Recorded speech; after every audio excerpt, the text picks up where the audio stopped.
My name is Layla. I am 17 years old. I used to live in a city in Syria.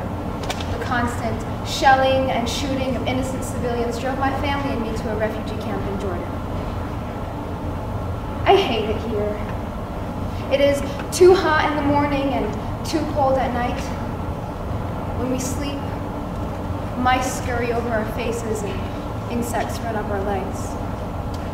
We live day after dreary day in intolerable conditions with intolerable people. It is no wonder thousands have fled back to Syria, preferring to die with dignity as bombs rain down upon them, rather than live with humiliation in this filthy camp. Why won't you help us? Our lives matter just as much as yours, and yet you sit idly by, unconcerned with the fact that innocent humans are being tortured and killed by this foul government. Where is America? Home of the brave, the people's government, savior of the 7 continents. Where are you now, America? And what about our fellow comrades in the Middle East? Where are all of you? When we are dying and crying, why aren't you mourning with us? Why aren't you saving us? What is wrong with this world? When 140,000 deaths is a mere statistic rather than 140,000 individual lives cut short, what is wrong with this world? When 20 children died in a school shooting, Syria mourned with America. But when 7,000 children died in Syria, where was America? Where is your sympathy, your humanity? The problem is, you are so disconnected to what's going on in Syria. I can help you in that regard. Let me tell you a story I know very well, as it is my own.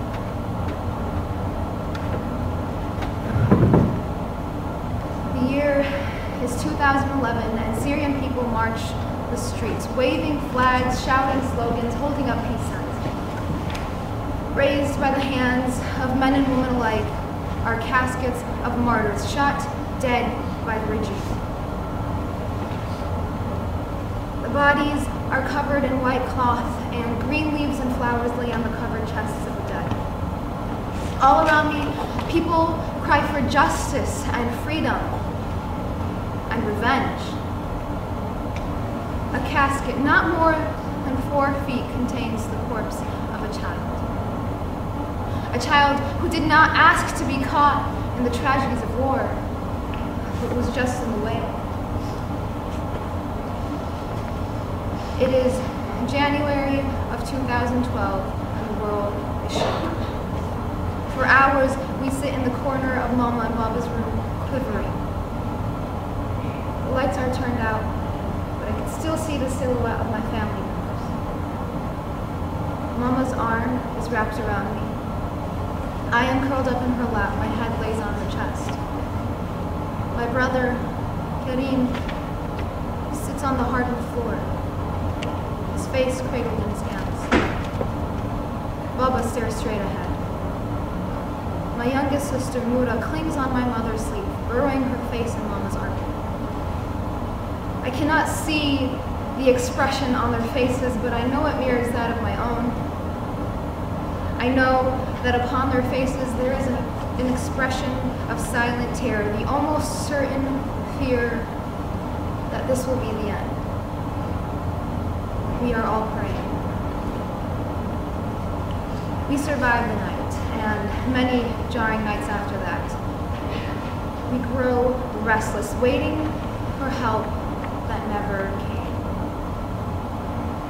Eventually, Karim decided to leave. He said that it wasn't right to stay cooped up at home while his brothers were fighting for their people. He said he would rather fight for his family and die for his family. When he left, Mama was kneeling on the ground, pleading for him to come back, shouting his name in a broken, hoarse voice. But I think she understood that he had to go. He had to fight. He wanted to fight, to kill the merciless soldiers that had killed so many of us. The name Karim translates to the English word generous. But I saw no generosity in him as he stormed out the door. Only a ferocious anger in his eyes. His intention to kill as many bastard soldiers as he could was written clear on his face. Until the air left his lungs and his heart stayed silent. He would fight to free Syria. The sound of angry gunshots shatter the night. Danger escalates. More women are being raped, more men are being detained and tortured, more children are being killed.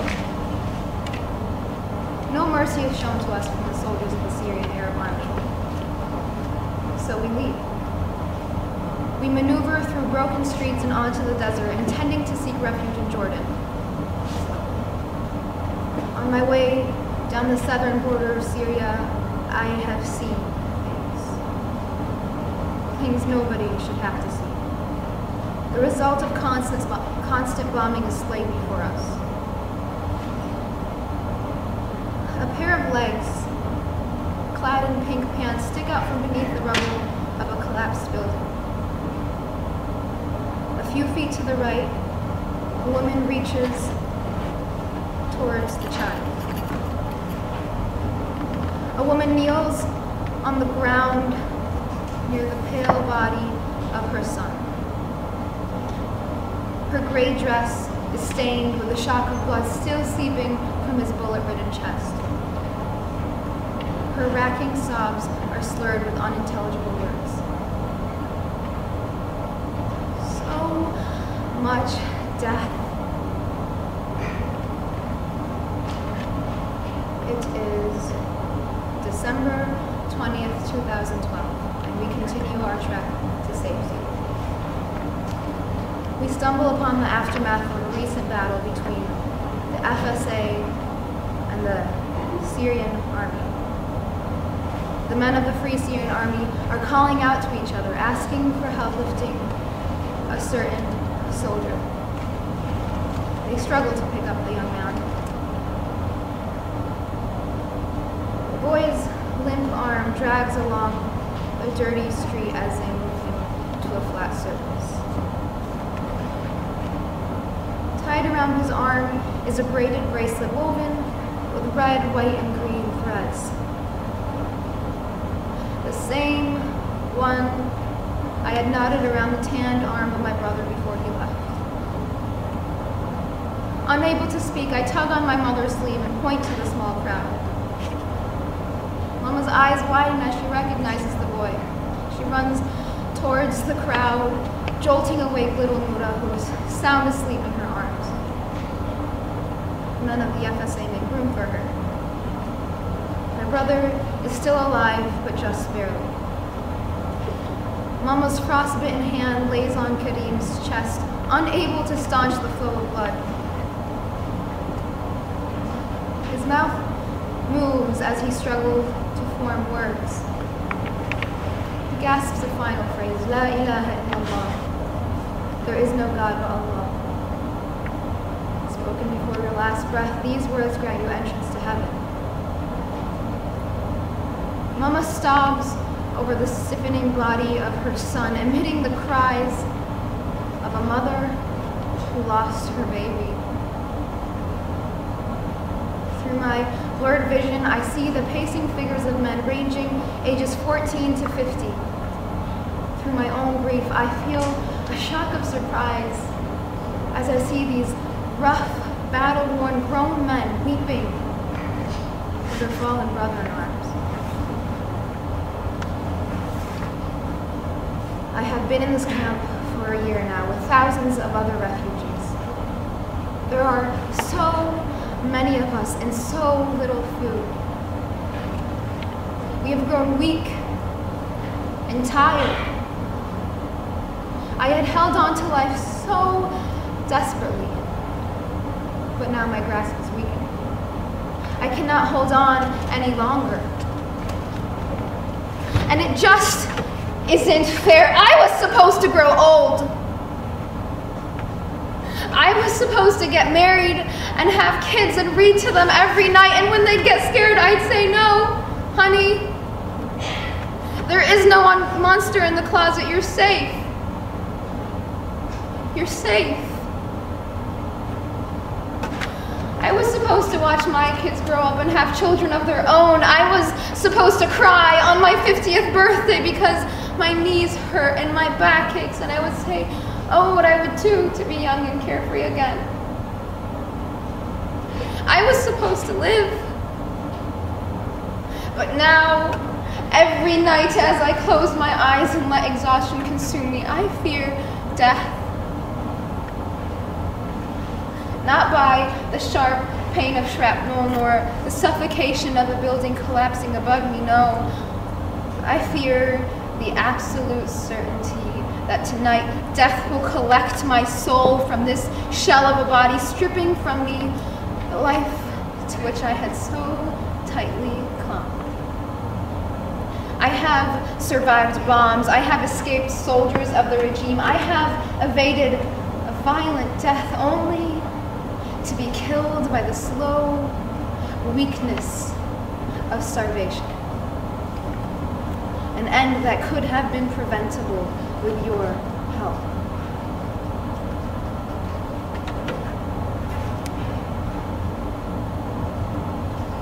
Before I sleep, I pray. I pray for my parents, for my brother and sister, for the entire country of Syria. And to say a silent prayer for my own weakness. Inna lillah wa inna ilayhi raji'un. To him we belong, and to him we return.